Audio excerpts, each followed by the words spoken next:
15 अगस्त 1947 देश का पहला स्वतंत्रता दिवस। उस शाम दिल्ली के प्रिंसेस पार्क में ब्रिटिश का झंडा उतारकर तिरंगा फहराया जाना था। तब वहां 30,000 लोगों के इकट्ठा होने का अनुमान लगाया गया था, लेकिन हकीकत में 5 लाख लोगों का सैलाब उमड़ पड़ा।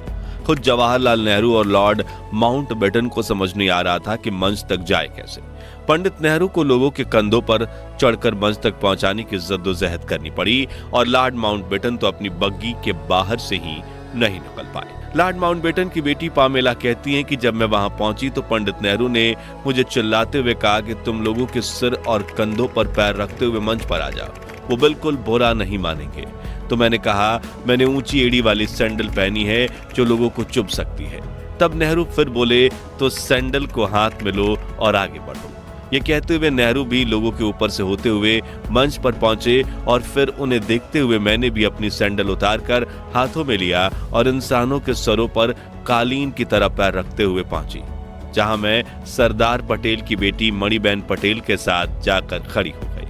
उधर माउंटबेटन की बग्गी लोगों के सैलाबों के बीच इतनी बुरी तरह से फंस गई थी कि वो उसमें से उतरने की सोच भी नहीं सकते थे। इसलिए उन्होंने पंडित नेहरू की तरफ देखते हुए चिल्लाकर कहा, लेट्स होस्ट दी फ्लैग, यानी चलिए झंडा फहराइए।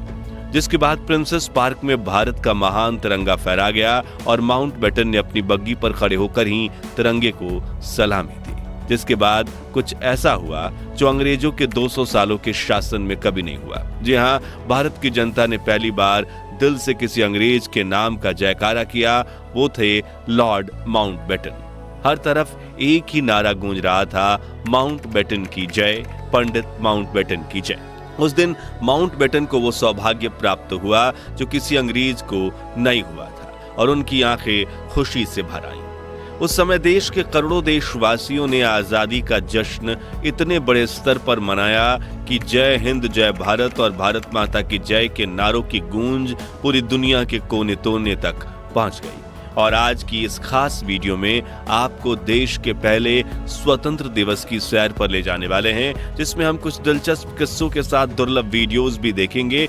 बाकायदा हम ब्रिटेन का झंडा उतारकर भारत का तिरंगा लगाने का दुर्लभ वीडियो भी देखेंगे। इन सब की मदद से आप उन खुशनुमा पलों को खुद महसूस कर पाएंगे। आपका सीना गर्व से चौड़ा हो जाएगा और तो और खुशी के आंसुओं से भर जाएंगी आपकी आंखें। तो पूरा वीडियो जरूर देखिएगा। दोस्तों, द्वितीय विश्व युद्ध में भले ही प्राइम मिनिस्टर विंस्टन चर्चिल ने ब्रिटेन को जीत दिलवाई थी, लेकिन इस जंग में ब्रिटिशर्स की कमर टूट गई थी। दूसरी तरफ भारत में आजादी के आंदोलन की रफ्तार काफी तेज हो चुकी थी। नेताजी सुभाष चंद्र बोस की देश के बाहर देश के लिए बनाई गई आजाद हिंद फौज अब जंग के लिए तैयार थी और महात्मा गांधी के नेतृत्व में देश में स्वतंत्रता आंदोलन अपने चरम पर था। जो देख ब्रिटिशर्स ये समझ चुके थे कि अब अगर हम भारत को आजादी नहीं देंगे तो वो हमें बेइज्जत करके देश से बाहर खदेड़ फेंकेंगे। ऐसे में नए प्राइम मिनिस्टर रिचर्ड एटली ने 20 फरवरी 1947 को ब्रिटेन की हाउस ऑफ कॉमन्स में घोषणा करते हुए कहा कि हम 30 जून 1948 तक भारत को पूरी तरह से आजाद कर देंगे। लेकिन समय बीतने के साथ कुछ ऐसा हुआ कि भारत को आजाद करने की तारीख नजदीक आ गई। दरअसल भारत को आजाद करने की जिम्मेदारी देश के आखिरी वायसराय लुईस माउंटबेटन को दी गई थी, जो शुरुआत में इस काम में साल भर का समय लेने वाले थे, लेकिन देश की स्थिति अब नियंत्रण से बाहर होने लगी थी। इसी दौरान एक और स्वतंत्रता सेनानी लगातार संघर्ष कर रहे थे। वहीं दूसरी तरफ अंग्रेजों के डिवाइड एंड रूल षड्यंत्र की वजह से देश के कई इलाकों में जात पात के दंगे भड़क उठे थे। स्थितियां अंग्रेजों के हाथों से बाहर निकल रही थी। तभी ब्रिटिश इंडिया के आखिरी गवर्नर जनरल सी राजगोपालाचारी ने माउंटबेटन को समझाते हुए कहा कि अगर आपने 30 जून 1948 तक इंतजार किया तो वापस करने के लिए आपके पास कोई सत्ता ही नहीं बचेगी। यह बात उनके जहन में बैठ गई थी और लॉर्ड माउंटबेटन ने भारत को जल्द से जल्द आजाद करने का निर्णय लिया और 3 जून 1947 को इस प्रेस कॉन्फ्रेंस में ऐलान कर दिया गया कि 15 अगस्त 1947 के दिन भारत को आजादी दी जाएगी। साथ ही भारत और पाकिस्तान के नाम के 2 देश बनेंगे और इनके संविधान भी अलग अलग होंगे, जिससे लंदन में तो हैरानी का माहौल फैल गया, क्योंकि अब सोने के अंडे देने वाली ये चिड़िया 200 सालों बाद उनके कैद से आजाद होने वाली थी। लेकिन भारत में खुशियों का माहौल फैल गया, क्योंकि जिस आजादी के लिए लाखों फ्रीडम फाइटर्स ने अपनी जान दी थी, अब जल्द ही सभी देशवासी उस आजादी की खुली हवा में सांस लेने वाले थे। दोस्तों, क्या आप जानते हैं कि आजादी के दिन तो 15 अगस्त को चुना गया, लेकिन तब आजादी का समारोह 14 अगस्त की दरमियानी रात को ही क्यों शुरू कर दिया गया था? तो इसके पीछे भी एक खास कारण था। दरअसल भारत के वरिष्ठ ज्योतिषियों के मुताबिक 15 अगस्त का दिन शुभ नहीं था।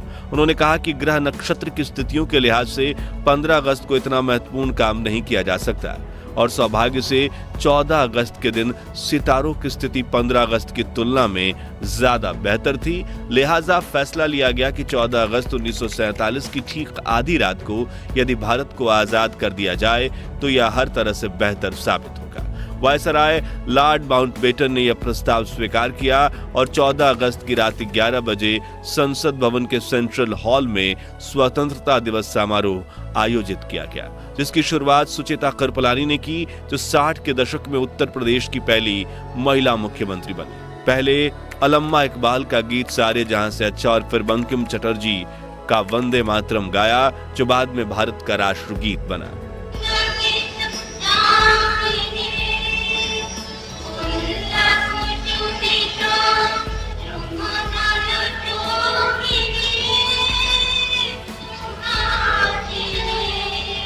ठीक 11:55 पर आजाद भारत के पहले प्रधानमंत्री जवाहरलाल नेहरू ने अपना प्रसिद्ध भाषण ट्रस्ट विद डेस्टिनी यानी कि नियति से मिलन शुरू करते हुए कहा, बहुत साल पहले हमने अपनी नियति से वादा किया था और अब वो समय आ गया है जब हम अपनी प्रतिज्ञा को पूरा करेंगे। पूरी तरह से या पूरी तरह से तो नहीं, लेकिन बहुत हद तक। आधी रात के समय जब दुनिया सो रही होगी, भारत जीवन और स्वतंत्रता के लिए जागेगा, आगे उन्होंने कहा।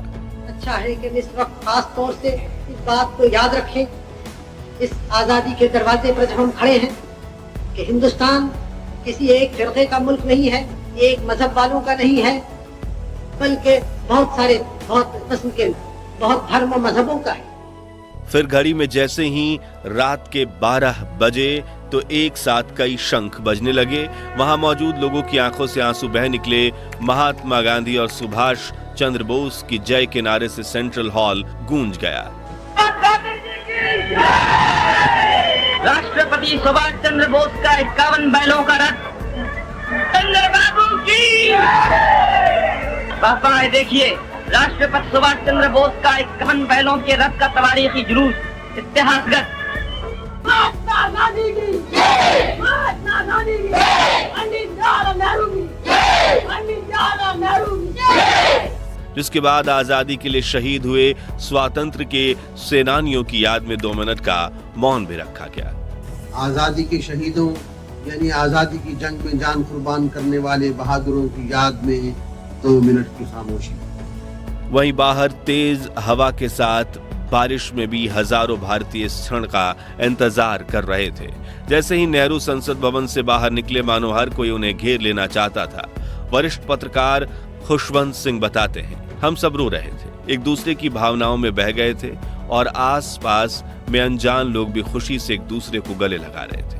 कुछ समय बाद जवाहरलाल नेहरू और राजेंद्र प्रसाद लॉर्ड माउंटबेटन को औपचारिक रूप से भारत के पहले गवर्नर जनरल बनाने का न्योता देने पहुंचे। माउंटबेटन ने उनका अनुरोध तहे दिल से स्वीकार किया। उन्होंने पोर्ट वाइन की एक बोतल निकाली और अपने हाथों से अपने मेहमानों को वो शराब परोस दी।